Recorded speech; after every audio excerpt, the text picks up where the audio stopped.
సంధ్యా theatre తొక్కిసలాటలో గాయపడి ప్రస్తుతం ఆసుపత్రిలో చికిత్స పొందుతున్న శ్రీతేజ్ ఆరోగ్యంపై అల్లు అర్జున్ స్పందించారు. త్వరలోనే బాలుని కలుస్తానంటూ ఆయన ట్వీట్ చేశారు. నేను నిత్యం శ్రీతేజ్ గురించి ఆలోచిస్తున్నా. దురదృష్టవశాత్తు ఈ ఘటన జరిగింది.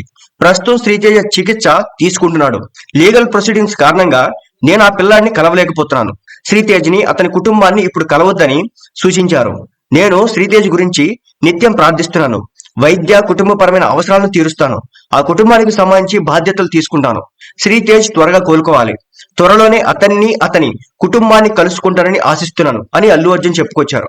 అయితే సంధ్యా థియేటర్ లో దుర్ఘటన తర్వాత అల్లు అర్జున్, నిర్మాతలు రవిశంకర్, నవీన్ ఎర్నేని, దర్శకుడు సుకుమార్ తో పాటు పుష్ప టీం అంతా తీవ్ర మనస్తాపంలో ఉన్నారు.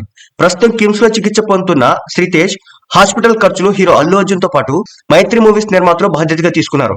దుర్ఘటన జరిగిన రోజు నుంచి హాస్పిటల్ ఖర్చులు తమ బాధ్యతగా స్వీకరించారు.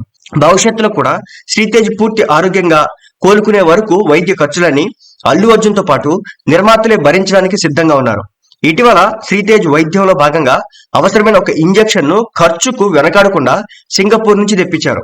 ఇటీవల హీరో అల్లు అర్జున్ తాను 25 లక్షల రూపాయలు ప్రకటించడంతో పాటు హాస్పిటల్ ఖర్చులు, భవిష్యత్తులో ఎలాంటి అవసరం వచ్చినా అండగా ఉంటానని తెలియజేసిన సంగతి తెలిసిందే. దుర్ఘటన జరిగిన రోజు నుంచి నిర్మాత బన్నీవాస్, మైత్రి నిర్మాతలు, హీరో అల్లు అర్జున్ టీం ఎప్పటికప్పుడు శ్రీతేజ్ ఆరోగ్య అప్డేట్లను తెలుసుకుంటున్నారు. ఆ విషయాలను హీరో అల్లు అర్జున్ కు తెలియజేస్తున్నారు. ఇటీవల నిర్మాత బన్నీవాస్ హాస్పిటల్ కూడా వెళుతూ శ్రీతేజ్ యొక్క యోగక్షేమాలు కనుక్కుంటున్నారు. శ్రీతేజ్ పూర్తి ఆరోగ్యంగా కోలుకునే వరకు హీరో అల్లు అర్జున్ తరపున వారి అప్డేట్లను హీరో టీం ఎప్పటికప్పుడు తెలుసుకుంటున్నారు. త్వరలోనే శ్రీతేజ్ కోలుకోవాలని చెప్పేసి మనం అందరం కూడా ఆశిద్దాం.